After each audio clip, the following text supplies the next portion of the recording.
أنا متأسف جدًا على التأخير، لكن كان فعلًا في ضغط شغل كبير أوي. اتفضل يا باشمهندس، إحنا في انتظارك. أنا عارف بقى الاجتماع ده هيكلمني على الproject اللي متأخر، وهيبدأ بقى إيه يفتح مواضيع. طيب لعله خير. أنتم متخيلين إحنا متأخرين قد إيه على العميل؟ ممكن يا باشمهندس توضح لي السبب بما إنك أنت المسؤول عن المشروع؟ طبعًا يا باشمهندس.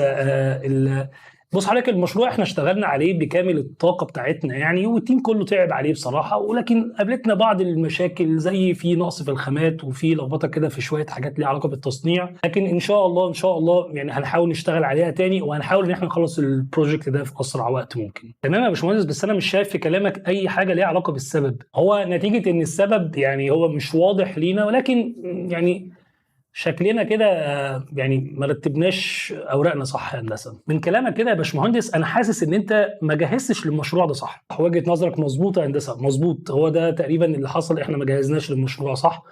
وعامة عشان كده هنعيد ترتيب أوراقنا تاني. أي مهندس لو شغال في مجال الاندستريال أو الكونستراكشن اللي هو التصنيع أو البناء والتشييد ممكن يتعرض للموقف ده، وحقيقي الموقف ده محرج جدا لو أنت بتتعامل مع مديرك وفي مشروع وأنت مسؤول عنه واتأخرت في تسليم المشروع. وعلى إيه ده كله؟ أنا عملت لك نقط مهمة جدا جمعتهم لك كلهم في محاضرة واحدة، والمحاضرة دي فور فري. النقط دي مهمة ليك كمهندس قبل بداية المشروع. لو أنت شغال في المجال الصناعي لازم تاخد بيها عشان تسلم المشروع بشكل صح وما تتعبش وما يبقاش فيه لخبطة عندك في التنفيذ. ابعت لي كلمه بروجكت سواء بالعربي او بالانجلش ايا كان، وما تنساش لو انت شغال في مجال الكونستراكشن ابعت لي برده كلمه بروجكت عادي خالص، بس عرفني جنبيها كده كونستراكشن عشان احضر لك حاجه ليها. واستناني في الفيديو اللي جاي، واتمنى لك التوفيق.